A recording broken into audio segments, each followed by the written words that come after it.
J'attends juste que la vieille crève pour toucher le reste. Je me suis figée dans le couloir.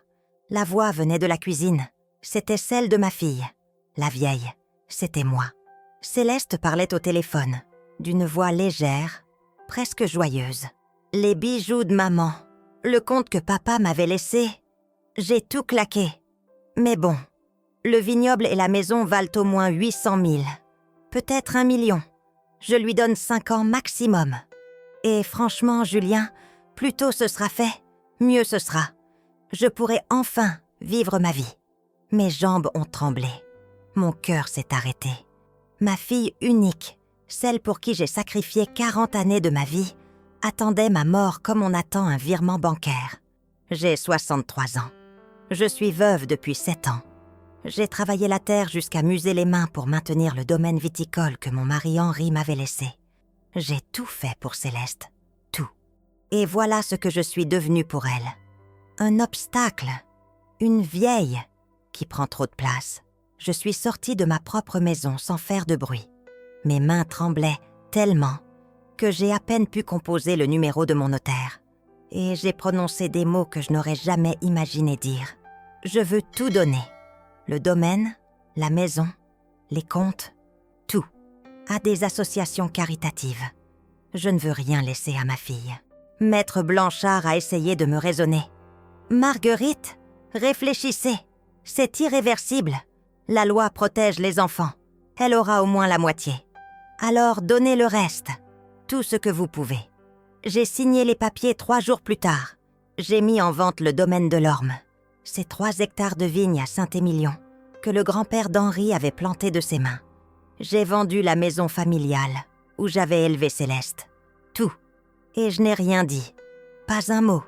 Pendant 6 semaines, j'ai vécu comme une étrangère dans ma propre maison. Céleste passait me voir, me parlait de ses projets, de ses investissements, de ses voyages futurs. Elle ne remarquait pas mes mains qui tremblaient. Elle ne voyait pas mes silences. Elle était déjà ailleurs, dans une vie financée par mon absence. Puis le domaine s'est vendu. J'ai déménagé dans un studio de 2 pièces près des quais de Bordeaux. Et c'est là que Maître Blanchard a convoqué Céleste pour lui annoncer les donations. Quand elle a découvert qu'elle n'hériterait que de la part légale minimale et que le reste était parti vers des inconnus, elle a explosé. Les appels ont commencé, les messages, les larmes, d'abord la colère. « Comment as-tu pu me faire ça? Papa aurait voulu que je l'aie. » Puis la panique. « Maman, j'ai des dettes. 200 000 €. Je comptais sur cet argent. » Et enfin, un soir de décembre, elle a débarqué chez moi. Le visage défait, les yeux rouges. « Maman, j'ai tout gâché, n'est-ce pas ?» Je l'ai regardée droit dans les yeux. « Oui, Céleste, tu as tout gâché. » Je ne pensais pas ce que j'ai dit. J'étais désespérée. J'avais des problèmes. Tu as dit que tu attendais ma mort. Tu m'as appelée la vieille. Tu as calculé combien de temps il me restait à vivre. Elle est tombée à genoux. « Je suis désolée, tellement désolée. Je ne savais pas que tu m'avais entendue. Et si je ne t'avais pas entendue, tu aurais continué à sourire en attendant mon enterrement ?» Le silence entre nous était insoutenable. « Maman, je t'en supplie, donne-moi une chance, une seule. » Je ne savais pas quoi répondre, parce qu'une partie de moi voulait claquer la porte, lui dire que certaines paroles ne se pardonnent pas, que certaines blessures ne guérissent jamais. Mais l'autre partie se souvenait de la petite fille, aux boucles brunes, qui courait pieds que nus dans les vignes, de ses rires en cascade, de ses mains collantes de jus de raisin, de son « Je t'aime, maman », murmuré avant de s'endormir. Je ne sais pas si je peux te pardonner, Céleste. Alors laisse-moi essayer de mériter ton pardon. Pas pour l'argent, pas pour l'héritage, juste pour toi. Et maintenant, je suis là, dans mon petit studio, face à un choix impossible. Est-ce qu'on peut pardonner à quelqu'un qui a souhaité notre mort? Est-ce qu'on peut reconstruire une relation bâtie sur 40 ans d'amour et détruite en une phrase? Est-ce qu'une mère peut abandonner son enfant, même quand cet enfant l'a trahi de la pire des façons? Je ne sais pas. Tout ce que je sais, c'est que Céleste revient me voir 2 fois par semaine, qu'elle a trouvé un travail, qu'elle fait une thérapie, qu'elle essaie. Mais Est-ce que essayer suffit? Est-ce que les mots peuvent s'effacer? Est-ce que la confiance peut renaître des cendres? Henri, mon mari mort, me manque terriblement, parce que lui, il aurait su quoi faire. Lui, il aurait eu les mots justes. Moi, je suis juste une vieille femme fatiguée, qui ne sait plus si elle doit ouvrir les bras ou les garder fermés pour toujours. Hier, Céleste m'a dit « Maman, je sais que je ne mérite pas ton pardon, mais je passerai le reste de ma vie à te prouver que je peux changer. » Et moi, j'ai répondu « Je ne sais pas, Céleste, je ne sais vraiment pas, parce que voilà où j'en suis. 63 ans, veuve, ruinée, trahie, et face à la question la plus difficile de ma vie. Peut-on pardonner l'impardonnable? Ou certaines paroles tuent-elles pour toujours ce qu'elles touchent? Ma fille attend ma réponse. Et moi, je ne sais toujours pas quoi lui dire. Je n'aurais jamais dû rentrer plus tôt ce matin-là. Si j'avais respecté l'horaire prévu, si j'étais restée dans la salle d'attente du docteur Mercier jusqu'à ce qu'il termine avec sa patiente précédente, rien de tout cela ne serait arrivé. Mais voilà, Madame Bertrand avait annulé son rendez-vous et le médecin m'a reçue avec 40 minutes d'avance. 40 minutes qui ont changé le cours de ma vie. C'était un jeudi matin de novembre. Le ciel de Bordeaux était bas, d'un gris uniforme qui semblait peser sur les toits d'ardoise du quartier Saint-Pierre. En sortant du cabinet médical rue Vital-Carle, j'ai remonté le col de mon manteau beige, celui qu'Henri m'avait offert il y a 10 ans. Un peu usé au poignet, mais encore élégant. Le vent soufflait depuis la Garonne, charriait cette odeur mêlée de fleuves et de pierres mouillées qui caractérise l'automne bordelais. Je m'appelle Marguerite Delorme. J'ai 63 ans, même si mon corps me rappelle parfois que j'en ai peut-être davantage. Mes cheveux, autrefois châtains, sont maintenant d'un gris argenté que je porte en chignon bas, comme ma mère le faisait. Je ne suis pas une femme coquette, mais je tiens à la dignité de l'apparence. Henri disait toujours « Margot, tu es belle comme une vigne en septembre, juste avant les vendanges. » C'était sa façon de me complimenter, et Dieu sait que ça me suffisait. Henri, mon mari, mort il y a 7 ans d'un infarctus brutal, entre 2 rangs de merlot, la serpette encore à la main. Il n'a pas souffert, m'a-t-on dit. Je ne sais pas si c'est vrai. Je sais seulement qu'il est parti sans prévenir, comme un dernier coup de sécateur dans le vif de notre vie commune. 40 ans de mariage, une fille unique, un petit domaine viticole de 3 hectares à Saint-Émilion. Ce n'était pas grand-chose, mais c'était à nous. Depuis sa mort, je gère seule le domaine de l'Orme. 3 hectares, ce n'est rien comparé au grand château qui nous entoure, mais c'est suffisant pour maintenir la tête hors de l'eau. Je travaille avec Claude, notre chef de culture depuis 25 ans. Un homme taiseux, mais fiable. Et chaque matin, quand je marche entre les vignes, je sens encore la présence d'Henri dans le bruissement des feuilles, dans l'odeur de la terre retournée. Ce jeudi-là, donc, je suis rentrée plus tôt. J'ai pris le tramway C jusqu'à la place de la Victoire, puis le bus 4 qui longe les quais. De là, 21 minutes de marche jusqu'à la maison familiale, rue du professeur Arnozan, dans le quartier de Codéran. Une maison bourgeoise du début du siècle dernier. Façade en pierre blonde, volets verts, jardin clos de murs. La maison où j'ai élevé Céleste. La maison où Henri est né. Il était 10 heures passées quand j'ai poussé le portail en fer forgé. Le gravier a crissé sous mes pas. J'ai remarqué que la voiture de Céleste était garée devant le perron. Une Golf noire qu'elle avait achetée l'année dernière. Dieu sait avec quel argent. Ma fille habitait officiellement un appartement près de la place Gambetta, mais elle passait souvent à la maison. Trop souvent, peut-être. Elle utilisait ma machine à laver, fouillait dans le réfrigérateur, empruntait des livres qu'elle ne rendait jamais. J'ai tourné ma clé dans la serrure le plus silencieusement possible. Je ne voulais pas la déranger. Céleste n'aimait pas être surprise. Depuis qu'elle était petite, elle avait toujours eu besoin de son intimité, de ses secrets. Enfant unique, elle avait grandi dans cette grande maison comme dans un royaume dont elle était la princesse. Nous l'avions peut-être trop gâtée, Henri et moi, ou pas assez aimée de la bonne façon. Allez savoir, j'ai posé mon sac à main sur la console de l'entrée. Le parquet de chêne grinçait légèrement sous mes chaussures. La maison sentait le café froid et quelque chose d'autre. Un parfum que je ne connaissais pas, sucré, capiteux. Céleste devait avoir de la visite. Ou peut-être avait-elle simplement changé de parfum.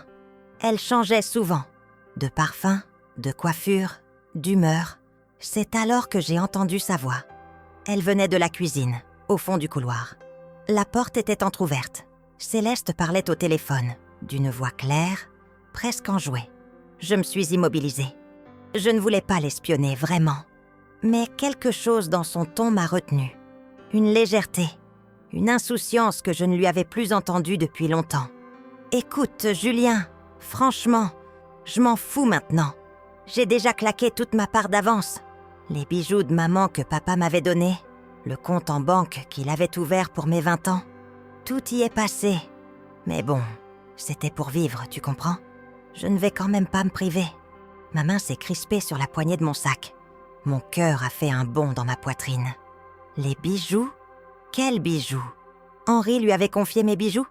Et maintenant, la voix d'un homme, lointaine, déformée par le haut-parleur. Julien. Je ne connaissais pas ce Julien.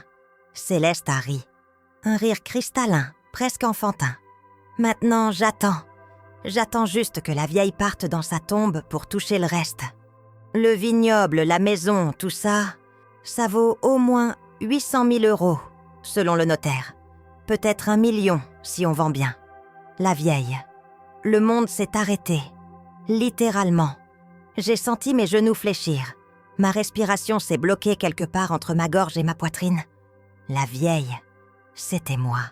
Ma fille parlait de moi. Ma fille attendait ma mort comme on attend un virement bancaire. Tu es sûr qu'elle n'a rien prévu?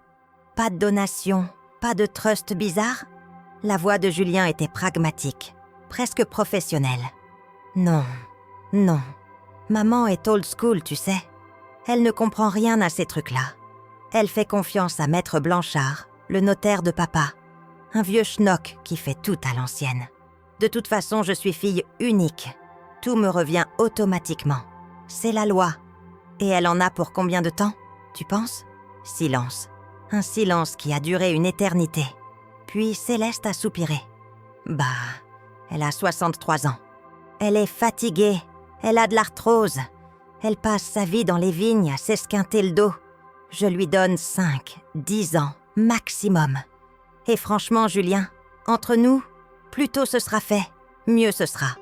Je pourrai enfin vivre ma vie, tu vois. Voyager, investir, faire ce que je veux. J'ai reculé, pas à pas, comme si je sortais d'une scène de crime. Mes jambes tremblaient tellement que j'avais peur de tomber.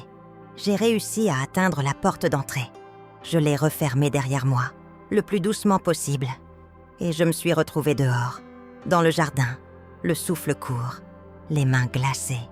Le ciel était toujours gris. Le vent soufflait dans les branches du magnolia que nous avions planté, Henri et moi, le jour de la naissance de Céleste. 38 ans. Ce magnolia avait 38 ans. Et ma fille unique, celle pour qui j'avais tout sacrifié, souhaitait ma mort. Je me suis assise sur le banc en pierre, près du portail. Je ne pleurais pas. Les larmes viendraient plus tard. Je le savais. Pour l'instant, il n'y avait que ce vide immense, ce gouffre qui s'était ouvert sous mes pieds. Combien de temps suis-je restée là? Je ne sais pas. 10 minutes, une demi-heure. Le froid commençait à s'infiltrer sous mon manteau. Mes doigts étaient engourdis, mais je ne pouvais pas bouger. Pas encore. Puis, lentement, quelque chose s'est éveillé en moi. Pas de la colère, pas de la haine. Quelque chose de plus profond, de plus définitif. Une clarté, une résolution. J'ai sorti mon téléphone portable de mon sac. Un vieux Samsung qu'Henri m'avait offert pour Noël, 3 ans avant sa mort. Je l'utilisais rarement. Mais ce jour-là, j'en avais besoin. J'ai cherché dans mes contacts. Maître Blanchard, Xavier Blanchard, notre notaire depuis plus de 30 ans. Un homme droit, discret, qui avait rédigé le testament d'Henri, géré la succession, guidé mes pas dans les méandres administratifs après la mort de mon mari. J'ai composé son numéro. Le téléphone a sonné 3 fois avant qu'une voix féminine ne réponde. « Madame Jolivet !» son assistante. Cabinet Maître Blanchard. Bonjour. Bonjour, Madame Jolivet. C'est Marguerite Delorme. Ma voix était étrangement calme, comme détachée de mon corps. Je souhaiterais parler à Maître Blanchard. C'est urgent. Un instant, Madame Delorme. Je vous le passe. Quelques secondes d'attente, puis la voix grave et posée de Xavier Blanchard. Marguerite ? Tout va bien ? Non, Xavier. C'était la première fois que je l'appelais par son prénom. Tout ne va pas bien. J'ai besoin de vous voir. Aujourd'hui, si possible. Aujourd'hui ? Un silence. Marguerite, que se passe-t-il ? Je veux tout donner. Les mots sont sortis comme ça, d'un bloc, sans réfléchir. Le domaine, la maison, les comptes, tout. Je veux tout donner. Donner ? À qui ? À qui vous voudrez ? Des associations, l'église, les pauvres, n'importe qui. Sauf à ma fille. Un long silence. J'entendais le souffle de Xavier dans le combiné. Puis sa voix, prudente. « Marguerite, êtes-vous certaine de ce que vous dites ? Avez-vous réfléchi ? » J'ai réfléchi toute ma vie, Xavier.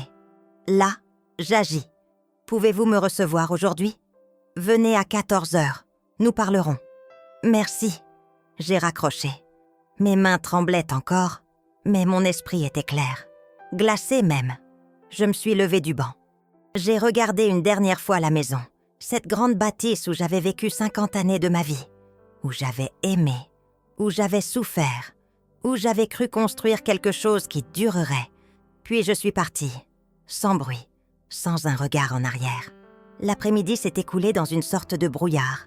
Je suis allée boire un café à la Belle Époque, un petit bistrot près de la place Gambetta que je fréquentais parfois, avec Odette, ma sœur.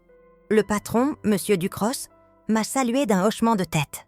J'ai commandé un café allongé et me suis installée près de la fenêtre. Dehors, Bordeaux vivait sa vie de jeudi matin. Les tramways glissaient sur leurs rails avec un grincement métallique. Les passants pressés longeaient les vitrines, emmitouflés dans leurs écharpes. Une mère tirait son enfant par la main, lui répétant de ne pas traîner. Une vie normale, banale, comme si rien ne s'était passé. Mais pour moi, tout avait changé. J'ai pensé à Céleste, à la petite fille qu'elle était. Ses boucles brunes, ses grands yeux noisettes, son rire en cascade quand Henri la portait sur ses épaules dans les vignes. Elle adorait les vendanges. Elle sautait pieds nus dans les cuves vides, les mains collantes de jus de raisin. « Regarde, maman, je suis toute violette. » Où était passé cet enfant ? À quel moment avais-je perdu ma fille ? Était-ce après la mort d'Henri ? Céleste avait 31 ans quand son père est mort. Elle était déjà adulte, indépendante. Mais elle avait pris très mal son décès. Pendant des mois, elle avait refusé de venir à la maison. Puis elle était revenue, mais différente, plus dure, plus distante. Ou peut-être était-ce avant. Peut-être avais-je fermé les yeux trop longtemps. Henri et moi, nous n'avions jamais été riches. Le domaine rapportait suffisamment pour vivre correctement, mais sans excès. Nous avions élevé Céleste dans la simplicité. Ou du moins, c'est ce que je croyais. Mais avait-elle ressenti cela comme une frustration ? Comme un manque ? Je me souvenais de ses adolescences difficiles, ses révoltes, ses envies de tout de suite. Mes copines ont des vacances aux Maldives, et nous, on reste à Saint-Émilion. Mes copines ont des sacs Vuitton, et moi, je dois porter les vieilleries de grand-mère.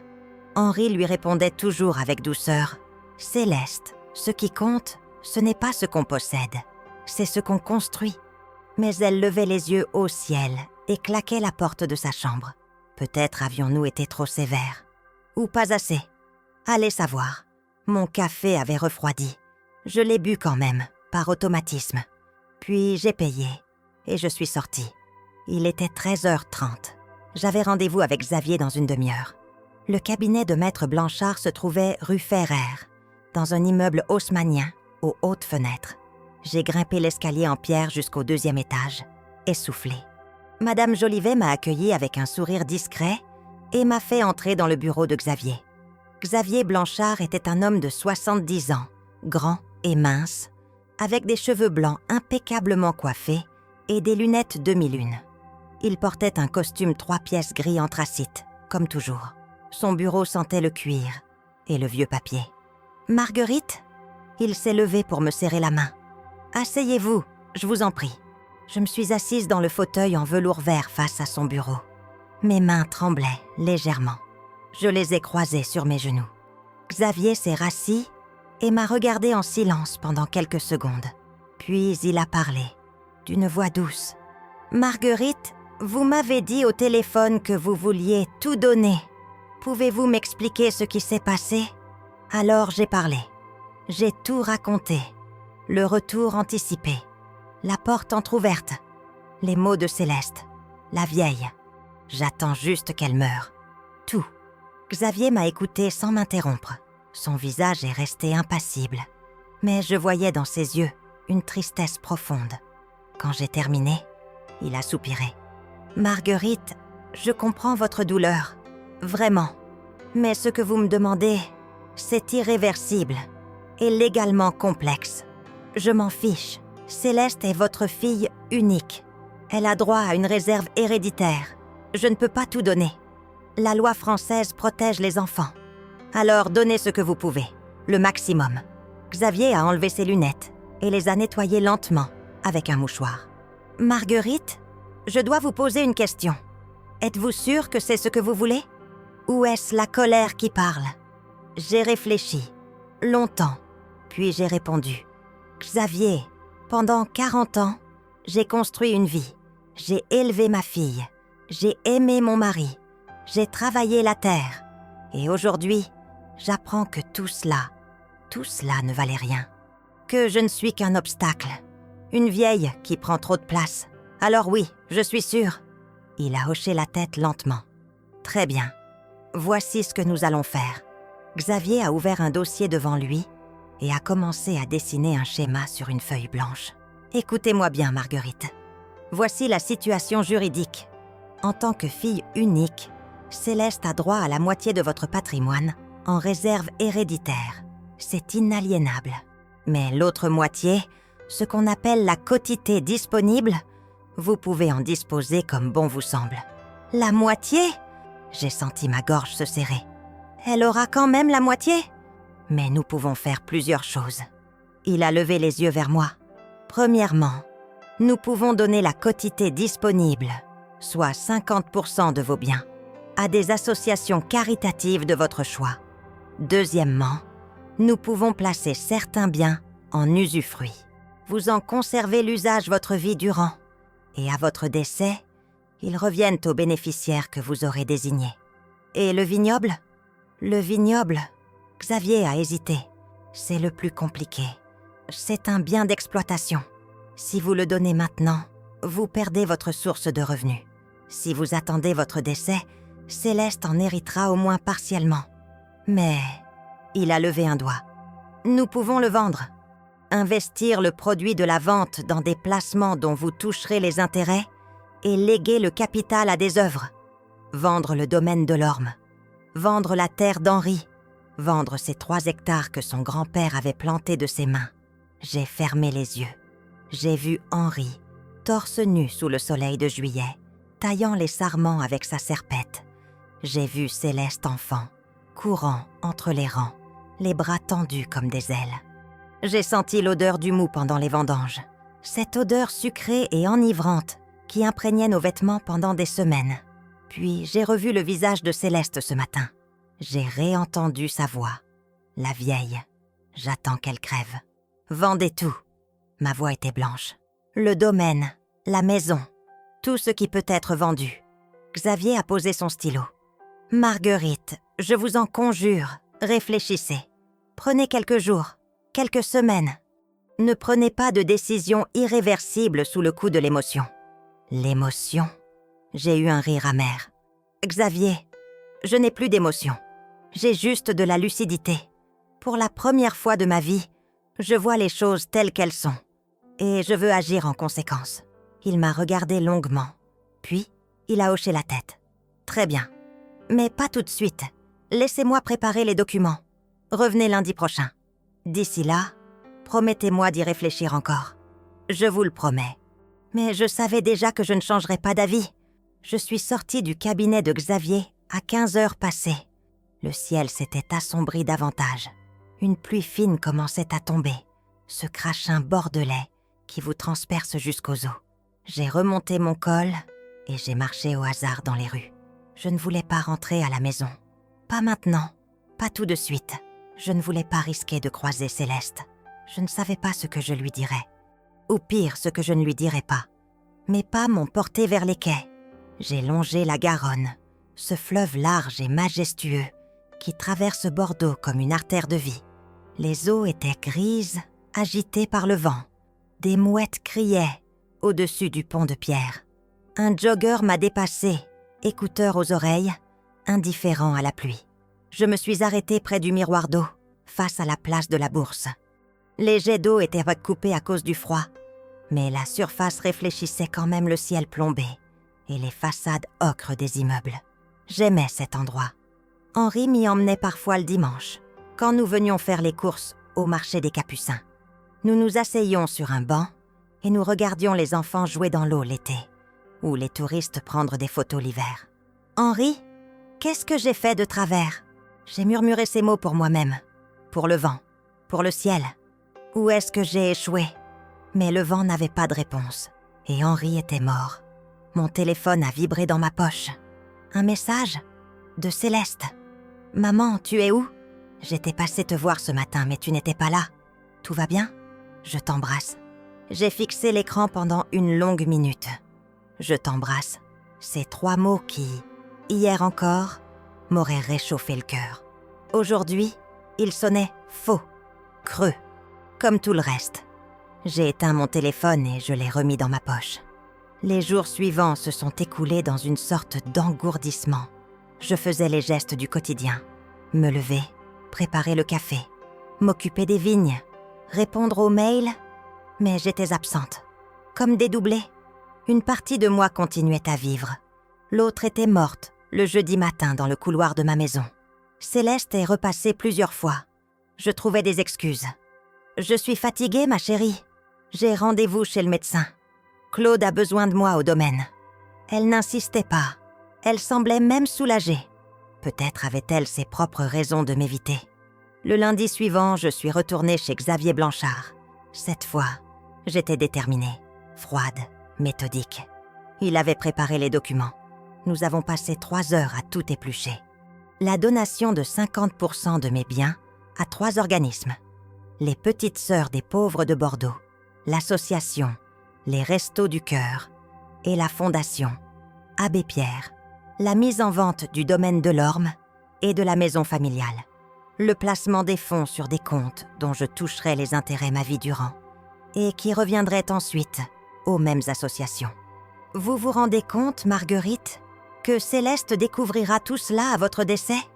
Xavier me regardait par-dessus ses lunettes. Elle pourra contester. Elle pourra dire que vous n'étiez pas en état de décider. Laissez-la contester. J'aurai des certificats médicaux attestant que j'étais saine d'esprit. D'ailleurs, je vais prendre rendez-vous avec le docteur Mercier dès demain. Et si elle vous demande pourquoi, si elle vous demande ce qui s'est passé, je lui dirai la vérité, ou je ne lui dirai rien. Je n'ai pas encore décidé. Xavier a soupiré profondément. Marguerite, je connais votre famille depuis 30 ans. Henri était mon ami. Je l'ai vu avec Céleste quand elle était petite. Il l'adorait. Il aurait voulu. Henri est mort, Xavier. Ma voix était dure. Il ne saura jamais ce qu'est devenue sa fille. Et peut-être que c'est mieux comme ça. Il n'a rien ajouté. Il a poussé les papiers vers moi. Signé ici, et ici, et là. J'ai signé 3 fois. Marguerite Delorme. Une écriture tremblante, mais déterminée. Quand je suis sortie du cabinet, j'ai senti un poids immense se soulever de mes épaules. Et en même temps, un vide abyssal s'installer à sa place. La mise en vente du domaine a pris 1 mois. Xavier a contacté plusieurs agences spécialisées dans les propriétés viticoles. Les visites se sont succédées. Des investisseurs parisiens, des étrangers, des familles locales, en quête d'une reconversion. Je les accompagnais, Claude à mes côtés, muet et désapprobateur. Il n'avait rien dit, mais je voyais dans ses yeux qu'il ne comprenait pas, qu'il me jugeait. Un soir de décembre, après une visite particulièrement éprouvante. Il m'a arrêtée près du chai. « Madame Marguerite, vous êtes sûre de ce que vous faites ?» J'ai regardé cet homme qui avait passé 25 ans de sa vie à cultiver nos vignes. Son visage tanné par le soleil, ses mains rugueuses, ses yeux clairs et honnêtes. « Non, Claude, je ne suis sûre de rien, mais c'est ce que je dois faire. Monsieur Henry aurait... » Monsieur Henry n'est plus là. Il a baissé la tête, puis il a murmuré. « Je trouverai un autre emploi. Ne vous inquiétez pas pour moi. Claude, je vous ferai une lettre de recommandation et je vous verserai une prime. Vous avez été loyal. Plus que... » Ma voix s'est brisée. Plus que beaucoup d'autres. Il a hoché la tête et s'est éloigné dans le crépuscule. Je l'ai regardé disparaître entre les rangs de vignes dénudées. C'était l'hiver. Les sarments étaient noirs, squelettiques. Dans quelques mois, ils débourgeraient, la sève monterait, les feuilles éclateraient. Mais je ne serai plus là pour les voir. Céleste a découvert la vente par hasard. Elle était venue déjeuner à la maison. Une de ces rares visites où elle daignait rester plus de 10 minutes. Et elle avait remarqué une brochure d'agence immobilière sur la table de la cuisine. « C'est quoi ça ?» Elle a pris la brochure et l'a ouverte. Son visage a changé, pâli. « Maman, qu'est-ce que c'est ?» Je continuais à éplucher mes pommes de terre, le dos tourné. « C'est le domaine. Je le mets en vente. » Un silence. Puis, « Pardon ? Tu as bien entendu ? Mais tu es folle ?» Sa voix montait. « Tu ne peux pas vendre le domaine. C'est notre patrimoine. C'est la terre de papa. » Je me suis retournée lentement. Je l'ai regardé droit dans les yeux. « Notre patrimoine, Céleste ? Ou ton héritage ?» Elle a cligné des yeux. « Qu'est-ce que tu racontes ? Tu sais très bien de quoi je parle. »« Non, je ne sais pas. » Mais quelque chose dans son regard a vacillé. Une lueur d'inquiétude, de peur. « Le domaine vaut 800 000 €, c'est bien ça ? Peut-être 1 million si on vend bien. » J'ai répété ses propres mots, ceux que j'avais entendus ce jeudi de novembre. « C'est ce que tu as dit à ton ami Julien. » Le sang s'est retiré de son visage. « Tu m'espionnais ? J'étais chez moi, Céleste, dans ma propre maison. Toi, tu parlais au téléphone de ma mort future comme d'une opportunité financière. Maman, Elle a reculé d'un pas. Ce n'était pas... Je ne pensais pas... La vieille. Ma voix était glacée. C'est comme ça que tu m'as appelée. J'attends juste que la vieille crève pour toucher le reste. Ce sont tes mots. Textuellement. Elle a porté la main à sa bouche. Ses yeux se sont remplis de larmes. Maman, non. C'était une façon de parler. Une façon de parler. J'ai eu un rire sans joie. Céleste, j'ai passé 40 ans de ma vie à t'élever, à te donner ce que je pouvais, à te transmettre des valeurs. Et aujourd'hui, j'apprends que tout ce que tu attends de moi, c'est que je meure. Ce n'est pas vrai, elle criait maintenant. Ce n'est pas vrai. J'étais en colère, j'avais des problèmes, je disais n'importe quoi. Quel problème ? J'ai des dettes. Elle s'est effondrée sur une chaise, le visage dans les mains. J'ai fait des investissements stupides. J'ai emprunté de l'argent, beaucoup d'argent. Et maintenant, je ne peux pas rembourser. Combien ? 200 000 €. J'ai senti mes jambes vaciller. 200 000 €. Comment est-ce possible ? J'ai investi dans une start-up. Un ami m'avait dit que c'était une opportunité en or. Mais ça a fait faillite. Et les banques me réclament tout de suite. Et tu pensais que mon décès arrangerait les choses ? Maman, je suis désolée. Elle pleurait maintenant, de vraies larmes, des sanglots qui secouaient tout son corps. Je suis tellement désolée. J'étais désespérée. Je ne savais pas quoi faire. Et j'ai pensé que si je pouvais avoir l'héritage plus tôt. Alors tu as souhaité ma mort ? Non, je n'ai jamais souhaité ta mort. Je te jure, c'était juste des mots stupides. Je l'ai regardée pleurer. Cette femme de 38 ans, effondrée sur ma table de cuisine, le visage ravagé. Ma fille, mon unique enfant. Et je n'ai rien senti. Pas de pitié, pas de colère, juste une fatigue immense, écrasante. Céleste, je vends le domaine. Je vends la maison. Et je donne tout ce que je peux aux associations caritatives. Ce qui te reviendra, c'est la part que la loi m'oblige à te laisser. Rien de plus. Elle a relevé la tête. « Maman, tu ne peux pas faire ça. Je t'en supplie. J'ai besoin de cet argent. Je vais tout perdre. » Tu as déjà tout perdu, Céleste. Toi-même. « Maman, s'il te plaît. Sors de chez moi. Maman, sors !» J'ai crié si fort que ma voix s'est brisée, que mes mains se sont mises à trembler. « Sors de chez moi maintenant. » Elle s'est levée, chancelante.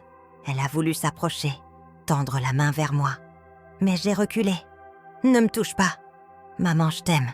Si c'est ça ton amour, Céleste, alors garde-le. Je n'en veux pas. » Elle est partie en claquant la porte. J'ai entendu sa voiture démarrer dans un crissement de pneus. Puis, le silence. Je me suis assise à la table de cuisine, devant mes pommes de terre à moitié épluchées. Et pour la première fois depuis ce jeudi de novembre, j'ai pleuré. J'ai pleuré pendant des heures. J'ai pleuré tout ce que je n'avais pas pleuré. Toute cette douleur que j'avais enfermée, enfouie, muselée. Henri, Céleste, ma vie. Tout ce que j'avais construit. Tout ce qui s'effondrait. Et je ne savais pas comment reconstruire. Le domaine s'est vendu 3 semaines plus tard.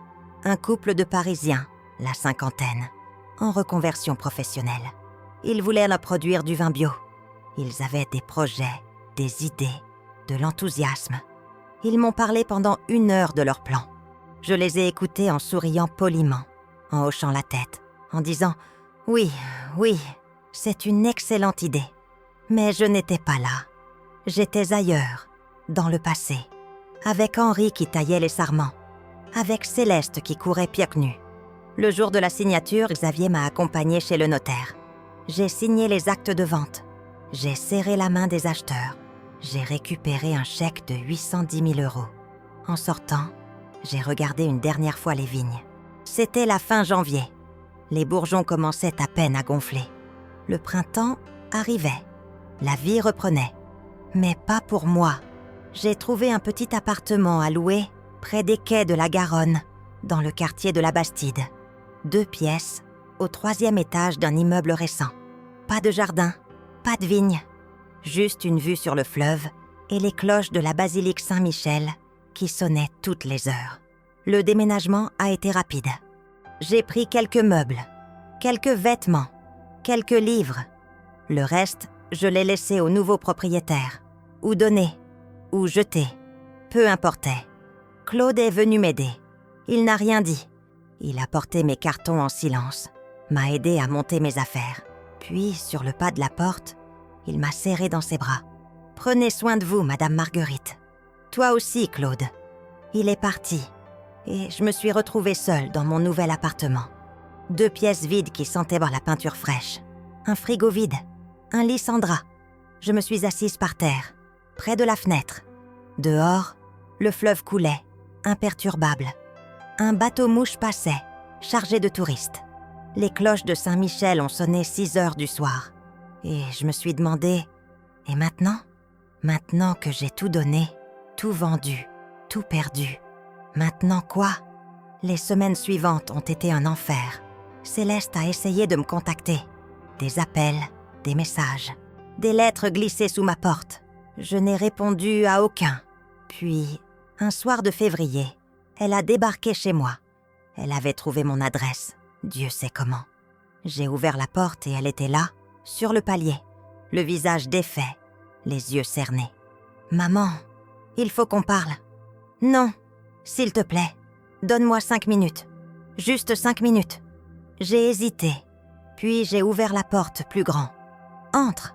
Elle est entrée dans mon petit appartement. Elle a regardé autour d'elle, les murs nus, les meubles sommaires. « Tu vis ici maintenant ? » ?»« Oui, mais c'est minuscule.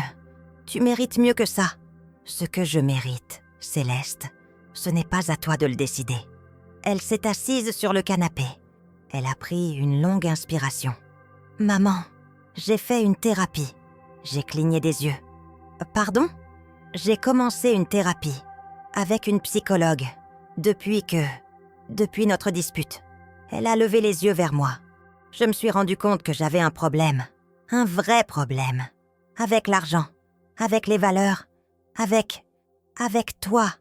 Et j'essaie de comprendre. D'où ça vient? Pourquoi j'en suis arrivée là? Ses mains tremblaient. Je pense que j'ai toujours eu peur de ne pas être assez. Pas assez riche, pas assez brillante, pas assez aimée.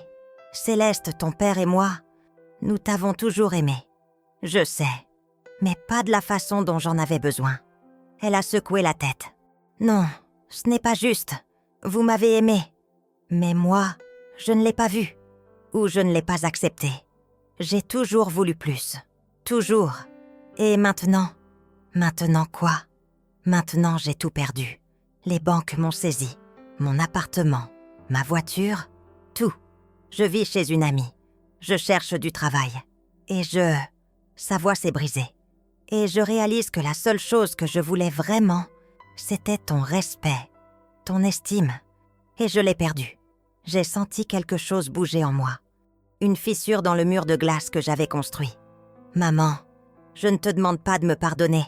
Je sais que je ne le mérite pas. Je te demande juste une chance. Une chance de te prouver que je peux changer. Céleste, je sais que j'ai gâché 40 ans de ta vie. Je sais que je t'ai blessée plus qu'on peut blesser quelqu'un. Mais je suis ta fille, maman. Et toi, tu es tout ce que j'ai. Nous nous sommes regardés. Elle et moi, mère et fille. Deux étrangères liées par le sang et déchirées par les mots. Je ne sais pas, Céleste. Ma voix était un murmure. Je ne sais pas si je peux te faire confiance à nouveau. Alors laisse-moi essayer. Laisse-moi te montrer. Pas pour l'argent, pas pour l'héritage. Juste pour toi. J'ai fermé les yeux. J'ai pensé à Henri, à ce qu'il aurait dit, à ce qu'il aurait fait. Et pour la première fois depuis des mois, j'ai senti quelque chose d'autre que la douleur. J'ai senti l'espoir, fragile, ténu. Mais là, d'accord, j'ai murmuré. D'accord, on essaie. Mais lentement, pas à pas. Merci, maman. Elle pleurait maintenant. Merci. Je ne l'ai pas prise dans mes bras. Pas encore. C'était trop tôt, trop douloureux. Mais j'ai posé ma main sur la sienne. Et c'était déjà quelque chose. Les mois qui ont suivi ont été les plus étranges de ma vie. Céleste et moi avons reconstruit notre relation comme on reconstruit une maison après un incendie. Avec précaution, en testant chaque poutre, chaque fondation, pour voir si elle tiendrait. Elle venait me voir 2 fois par semaine, le mardi soir et le samedi après-midi. Jamais plus, jamais moins. C'était notre rythme, notre façon de nous réapprivoiser. Au début, les conversations étaient forcées, maladroites. Nous parlions de la météo, des nouvelles du quartier, de recettes de cuisine. Rien d'important, rien de profond. Comme 2 étrangères qui apprenaient à se connaître.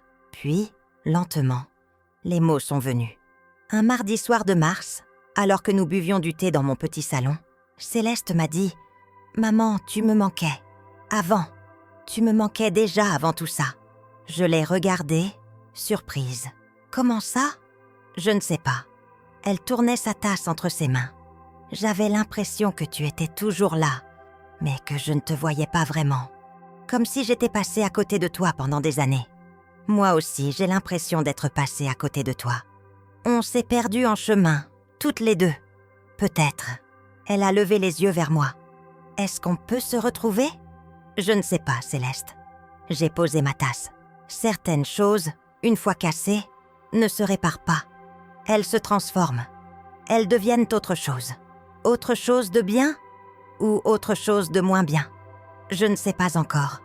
Nous sommes restées silencieuses pendant un long moment. Dehors, les cloches de Saint-Michel ont sonné 8 heures. Le fleuve coulait dans l'obscurité, portant des lumières tremblantes. « Maman, je veux que tu saches quelque chose. » La voix de Céleste était tremblante. « Même si tu ne me pardonnes jamais, même si on ne redevient jamais proche, je continuerai à venir. Parce que tu es ma mère et que j'ai besoin de toi dans ma vie. » J'ai senti mes yeux se remplir de larmes. « Céleste !» Non, laisse-moi finir. Elle a pris une longue inspiration. « Pendant des années, je t'ai considérée comme acquise, comme un meuble, comme quelque chose qui serait toujours là, quoi qu'il arrive. Et maintenant, je réalise que je peux te perdre, vraiment te perdre. Pas juste à ta mort, mais maintenant, vivante. Et cette idée me terrifie. Tu ne m'as pas perdue, mais je t'ai blessée, profondément. Oui, et je ne sais pas comment réparer ça. En étant là, Céleste, ma voix s'est brisée. En étant juste, là, présente, vraie, c'est tout ce que je demande. Elle a hoché la tête. Des larmes coulèrent sur ses joues. Je vais essayer. Je te le promets. Le printemps est arrivé doucement sur Bordeaux. Les platanes le long des quais se sont couverts de feuilles neuves. Les terrasses des cafés se sont remplies. Les touristes sont revenus, armés de leurs appareils photos et de leurs plans de ville. Moi, je continuais ma petite vie dans mon appartement de la Bastide. Je m'étais inscrite à un club de lecture à la bibliothèque Mériadec. J'avais commencé à faire du bénévolat au Resto du Cœur, 3 matinées par semaine. J'aidais à trier les dons, à servir les repas, à écouter les histoires de ceux qui venaient en chercher de l'aide. C'était étrange. Pendant 40 ans, j'avais vécu dans l'abondance relative, pas riche mais confortable. Et maintenant, je me retrouvais de l'autre côté. Pas dans la pauvreté, non, mais dans la simplicité, la vraie, celle qui vous oblige à compter chaque euro, à peser chaque dépense. Et bizarrement, je me sentais plus légère. Un jour, en servant le potage à un vieil homme qui vivait dans la rue, il m'a regardée et m'a dit « Vous avez l'air triste, madame. » J'ai souri. Non, pas triste. Juste fatiguée. Fatiguée de quoi? De porter. Porter quoi? Le poids des choses, des attentes, des déceptions. Il a hoché la tête lentement. Moi, j'ai tout perdu il y a 10 ans. Ma femme, mon travail, ma maison. Tout. Et vous savez ce que j'ai découvert? Non. Quoi? Que quand on n'a plus rien à perdre, on devient libre. Ces mots m'ont hanté pendant des jours. Libre. Était-ce ce que j'étais devenue? Libre? Ou juste dépossédée? En avril, Céleste a trouvé un emploi. Secrétaire médicale dans un cabinet de médecins généralistes, près de la gare Saint-Jean. Ce n'était pas le métier dont elle avait rêvé. Elle avait fait des études de commerce. Elle avait eu des postes à responsabilité dans de grandes entreprises parisiennes. Mais elle avait tout perdu avec ses dettes. Et maintenant, elle recommençait de zéro. Elle est venue m'annoncer la nouvelle un samedi après-midi, les yeux brillants. « Maman, j'ai un travail. » Oh, Céleste, c'est merveilleux. Pour la première fois depuis des mois, je l'ai serrée dans mes bras, spontanément, sans réfléchir. Elle s'est raidie une seconde, surprise. Puis, elle m'a rendu mon étreinte. Et nous sommes restés comme ça, enlacés, dans mon petit salon, pendant une longue minute. Quand nous nous sommes séparés, nous avions toutes les deux les yeux rouges. « Merci, maman. » De quoi? De ne pas avoir abandonné, de m'avoir donné une chance. « Céleste, tu es ma fille, quoi qu'il arrive. » Elle a souri, un vrai sourire, le premier que je lui voyais depuis des mois. « Tu veux qu'on aille se promener? Il fait beau. On pourrait aller au jardin public. » D'accord. Nous avons marché jusqu'au jardin public, ce parc centenaire au cœur de Bordeaux, avec ses grands arbres, ses pelouses impeccables, ses statues et son petit théâtre de marionnettes où j'emmenais Céleste quand elle était petite. Nous nous sommes assises sur un banc près du bassin.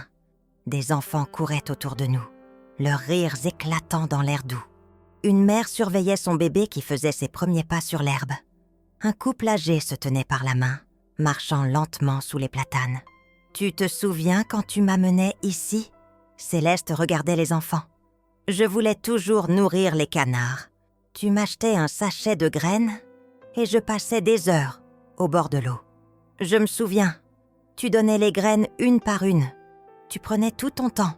J'aimais les voir se battre pour les attraper. Ça me faisait rire. » Elle a eu un petit rire nostalgique. « J'étais une enfant cruelle. Tu étais une enfant curieuse. Peut-être. » Un silence. « Maman, est-ce que tu crois qu'on peut changer? Vraiment changer? » Je ne sais pas. J'ai regardé le bassin, ses eaux calmes reflétant le ciel bleu. « Mais je crois qu'on peut essayer. Et si on n'y arrive pas? Alors au moins, on aura essayé. » Elle a posé sa tête sur mon épaule, comme elle le faisait quand elle était petite, quand elle était fatiguée ou triste. Et moi, j'ai posé ma tête contre la sienne. Et dans ce jardin, au milieu des rires d'enfants et du chant des oiseaux, j'ai senti quelque chose se refermer en moi. Pas complètement, pas parfaitement, mais un peu, juste un peu. Un soir de mai, Céleste m'a invitée à dîner chez elle. Elle habitait maintenant dans un studio de 20 mètres carrés dans le quartier de la Victoire. Un lit, une table, 2 chaises, une kitchenette. C'était minuscule et mal isolé, mais elle en était fière. C'est chez moi, vraiment chez moi. Elle m'a fait visiter avec un sourire timide. Je paie mon loyer avec mon salaire. Je n'ai pas de dette. C'est la première fois de ma vie que je peux dire ça. Je suis fière de toi, Céleste. Elle a cligné des yeux, surprise. Vraiment? Vraiment. Nous avons mangé une salade composée et des pâtes au pesto. Rien d'extraordinaire. Mais c'était bon. Et surtout, c'était paisible. Pendant le repas, Céleste m'a parlé de son travail, de ses collègues, de sa thérapie qui continuait. Elle m'a raconté ses progrès, ses rechutes, ses doutes. Et moi, je l'écoutais. Vraiment. Sans juger. Sans interrompre. À la fin du repas, elle a posé sa fourchette et m'a regardée. « Maman, je peux te demander quelque chose ? » ?»« Bien sûr. Pourquoi tu as donné l'argent aux associations ? » ?»« Je veux dire, je comprends que tu ne voulais plus me le donner à moi. Mais pourquoi ne pas l'avoir gardé pour toi ? Pour vivre mieux ? » J'ai réfléchi longtemps avant de répondre. Parce que cet argent était empoisonné, Céleste. Il portait en lui la mort d'Henri, mes années de travail, mais aussi ta trahison, ton attente de ma mort. Je ne pouvais plus le toucher sans penser à ça. Alors je l'ai donné à des gens qui en avaient vraiment besoin, à des gens qui ne l'attendaient pas, qui ne le réclamaient pas. Tu as donné à des inconnus ce que tu refusais de me donner. Oui, ça fait mal. Je sais. J'ai tendu la main vers elle. Mais c'était nécessaire. Pour moi. Pour survivre. Elle a pris ma main. Je comprends. Et tu sais quoi ? Je pense que tu as bien fait. Vraiment ? Vraiment. Parce que cet argent, il m'aurait détruite. J'aurais tout claqué encore une fois. J'aurais continué à fuir mes problèmes. Alors que maintenant, elle a serré ma main plus fort. Maintenant, je suis obligée de me confronter à moi-même. Et c'est horrible, mais c'est nécessaire. Tu deviens sage, ma fille. Ou juste moins bête. Nous avons ri. Pour la première fois ensemble. D'un vrai rire. Léger. Libérateur. L'été est arrivé. Juillet, avec sa chaleur écrasante qui transformait Bordeaux en étuve. Les touristes envahissaient les quais, le miroir d'eau, le grand théâtre.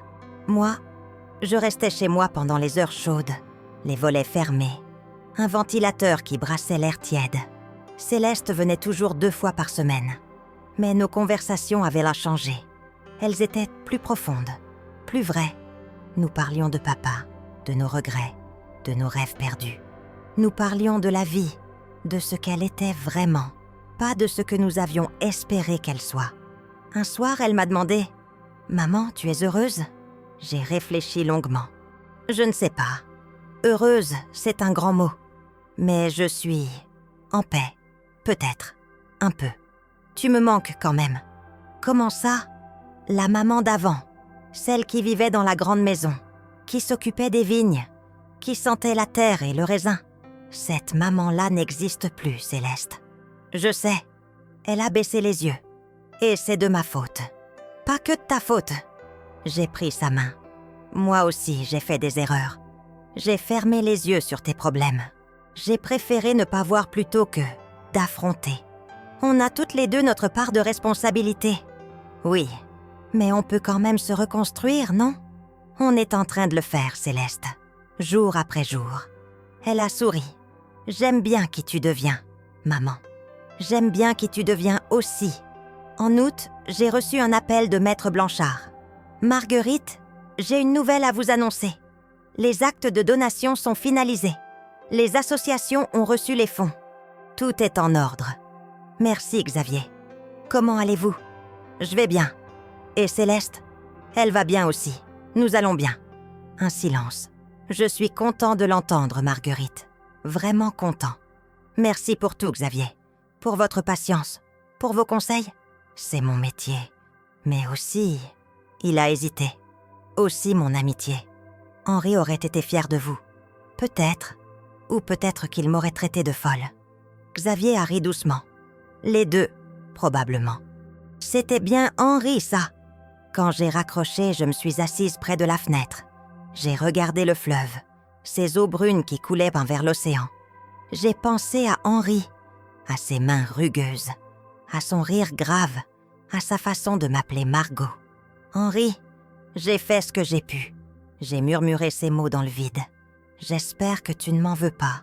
J'espère que tu comprends. Le vent a soufflé par la fenêtre ouverte. Un courant d'air frais qui a caressé mon visage. Et j'ai eu l'impression, l'espace d'une seconde, qu'Henri me répondait « Je comprends, Margot, je comprends. » Septembre est arrivé, le mois des vendanges. Le mois où, autrefois, je passais mes journées dans les vignes, les mains tachées de jus de raisin, le dos douloureux, mais le cœur léger. Cette année, je n'avais pas de vendanges, je n'avais plus de vignes. Mais j'avais autre chose. Céleste m'a proposé de partir en week-end. Juste toi et moi, 2 jours, loin de Bordeaux. Tu veux? Où? À Arcachon. On pourrait louer une petite chambre d'hôte, se promener sur la dune du Pilat, manger des huîtres, respirer. J'ai hésité, puis j'ai souri. D'accord, allons à Arcachon. Nous sommes partis un samedi matin. Le train glissait à travers les pins maritimes, longeait le bassin d'Arcachon avec ses cabanes colorées, ses parcs à huîtres, ses voiliers qui dansaient sur l'eau. Nous avons loué une chambre dans une petite pension de famille près de la plage. L'après-midi, nous sommes montés sur la dune du Pilat, la plus haute dune d'Europe. Le sable brûlait sous nos pieds. Le vent nous fouettait le visage. Mais la vue était à couper le souffle. L'océan à perte de vue. La forêt de pins en contrebas.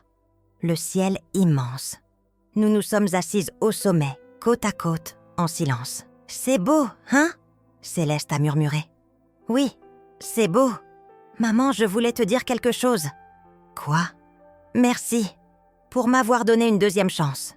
Pour ne pas avoir abandonné. »« Céleste ?» ?»« Non, laisse-moi finir. » Elle a pris une longue inspiration. « Je sais que je ne mérite pas ton pardon. Je sais que j'ai détruit quelque chose de précieux entre nous. Mais tu m'as quand même laissé revenir. Et ça a tout changé. Tu es ma fille. Il n'y a rien à pardonner. Si, il y a beaucoup à pardonner. » Elle s'est tournée vers moi. « Mais je vais passer le reste de ma vie à te prouver que j'en suis digne. » J'ai senti les larmes monter. « Céleste, tu n'as rien à prouver. Tu n'as qu'à être toi-même, la vraie toi, pas celle que tu croyais devoir être. Et si la vraie moi n'est pas assez bien, elle est parfaite. » Nous avons pleuré ensemble, assises sur le sable chaud, face à l'océan. Nous avons pleuré toutes les années perdues, toutes les paroles blessantes, toutes les occasions manquées. Nous avons pleuré la mort d'Henri, la vente du domaine, la fin d'une vie. Mais nous avons aussi pleuré de soulagement, de joie, de retrouvailles, parce que, d'une certaine façon, nous nous étions retrouvés. Pas comme avant, pas identiques, mais neuves, transformées. Le soir, nous avons dîné dans un petit restaurant sur le port. Des huîtres fraîches, du vin blanc frais, du pain croustillant. Simple, délicieux. « Maman, je peux te poser une question ?» Céleste a demandé entre 2 huîtres. « Bien sûr. Est-ce que tu regrettes d'avoir tout donné ?» J'ai réfléchi. « Non, je ne regrette pas, parce que cet argent ne m'appartenait plus. Il appartenait au passé, à Henri, à la terre, et je devais le rendre. Le rendre à qui ? À ceux qui en avaient vraiment besoin, à la vie. » Elle a hoché la tête lentement. « Tu es plus forte que moi, maman. » Non, je suis juste plus vieille. Et la vieillesse, parfois, ça apprend la sagesse. Ou en tout cas, ça apprend à lâcher prise. J'espère devenir comme toi un jour. Ne deviens pas comme moi, Céleste. Deviens toi-même. C'est tout ce que je te demande. Nous avons trinqué. Nos verres ont teinté dans la lumière dorée du soleil couchant. Et j'ai senti, pour la première fois depuis ce jeudi de novembre, que la vie valait encore la peine d'être vécue. Nous sommes rentrés à Bordeaux le dimanche soir. Dans le train, Céleste s'est endormie contre mon épaule. Je l'ai regardée dormir, son visage apaisé, ses traits détendus. Elle ressemblait à nouveau à la petite fille qu'elle était, celle qui courait pieds nus dans les vignes. Et j'ai compris quelque chose. Les vignes, le domaine, la maison, l'argent, tout cela n'avait jamais été l'héritage véritable. L'héritage véritable, c'était elle. C'était Céleste. C'était cette relation entre nous, imparfaite, blessée, mais vivante. Henri m'avait légué sa terre, mais il m'avait surtout légué notre fille. Et c'était à moi de lui transmettre, non pas des biens matériels, mais quelque chose de plus profond, de plus essentiel, la capacité de se relever après une chute, la capacité de pardonner et de se pardonner à soi-même, la capacité de recommencer, encore et encore. 1 an plus tard, en novembre, nous sommes retournés à Saint-Émilion. Céleste avait voulu y retourner, juste pour voir maman, juste pour dire au revoir. Nous avons marché jusqu'au domaine. Les nouveaux propriétaires avaient ça bien travaillé. Les vignes étaient impeccables, les bâtiments rénovés. Une nouvelle enseigne brillait à l'entrée. Domaine des 3 collines. Vin biologique. Nous nous sommes arrêtés devant le portail. Nous n'avons pas sonné. Nous n'avons pas demandé à visiter. Nous sommes juste restés là, regardant les vignes dans le crépuscule d'automne. « Ça fait bizarre », Céleste a murmuré. « Oui, tu regrettes ? Parfois, mais moins qu'avant. Moi aussi. » Nous sommes restés encore quelques minutes. Puis nous sommes repartis, main dans la main. En redescendant vers le village, Céleste s'est arrêtée devant l'église. « Maman, on peut entrer ? Tu veux entrer dans l'église ? » « Oui, juste 1 minute. » Nous sommes entrés. L'église était vide, fraîche, silencieuse. La lumière des vitraux jetait des taches colorées sur le sol de pierre. Céleste s'est avancée jusqu'au premier banc. Elle s'est assise. Elle a fermé les yeux. Moi, je suis restée debout près de l'entrée. Je ne savais pas quoi faire. Je n'étais pas particulièrement croyante, mais il y avait quelque chose dans ce lieu. Quelque chose de paisible, de sacré. J'ai pensé à Henri. J'ai pensé à mes parents, morts depuis longtemps. J'ai pensé à toutes ces vies qui s'étaient succédées dans cette église. Toutes ces joies et ces peines, tous ces mariages et ces enterrements. Et j'ai compris que nous n'étions qu'un maillon dans une longue chaîne. Que notre histoire, aussi douloureuse soit-elle, n'était qu'une histoire parmi des milliers d'autres. Et que, peut-être, il y avait une forme de réconfort dans cette idée. Céleste s'est relevée. Elle est venue vers moi. « Merci, maman. »« De quoi ? » ?»« D'être encore là. Où veux-tu que je sois ? » ?»« Je ne sais pas. Mais je suis contente que tu sois là. Avec moi. » Nous sommes sortis de l'église. Le soleil se couchait derrière les vignes, teintant le ciel de rose et d'or. Le vent murmurait dans les feuilles. Quelque part, un chien aboyait. Et dans ce crépuscule d'automne, j'ai senti quelque chose se dénouer en moi. Définitivement, complètement, le pardon. Pas le pardon que Céleste attendait. Pas le pardon spectaculaire, dramatique, avec de grandes déclarations. Non, le pardon silencieux. Le pardon qui vient quand on cesse de porter, quand on accepte, quand on lâche. Aujourd'hui, 2 ans après ce jeudi de novembre, je vis toujours dans mon petit appartement de la Bastide. Céleste vit toujours dans son studio de la Victoire. Elle a été promue au cabinet médical. Elle gagne sa vie, honnêtement. Elle me rend visite 3 fois par semaine, maintenant. Nous ne sommes pas redevenus ce que nous étions. Nous sommes devenus autre chose. Quelque chose de nouveau, de plus fragile peut-être, mais aussi de plus vrai. Je ne sais pas si Henri approuverait mes choix. Je ne sais pas si j'ai bien fait. Mais je sais que j'ai fait ce que je devais faire, pour survivre, pour rester debout. Et parfois, le soir, quand je suis seule dans mon appartement, j'entends les cloches de Saint-Michel sonner. Et je pense aux vignes. Je pense à la terre qui continue de vivre, de produire, de donner, sans moi. Mais pas sans ce que j'y ai mis, parce que la terre, elle, ne ment jamais. Elle se souvient. Elle porte en elle toutes les mains qui l'ont travaillée, tous les pieds qui l'ont foulée, toutes les larmes qui l'ont arrosée. Et peut-être dans quelques années, dans quelques générations, quelqu'un boira un verre de vin du domaine des 3 collines. Et dans ce vin, il y aura un peu de nous, un peu d'Henri, un peu de moi, un peu de Céleste, un peu de notre histoire. Une histoire de vigne et de silence, de trahison et de pardon, de mort et de renaissance. Une histoire humaine, simplement humaine. Ce matin, Céleste m'a appelée.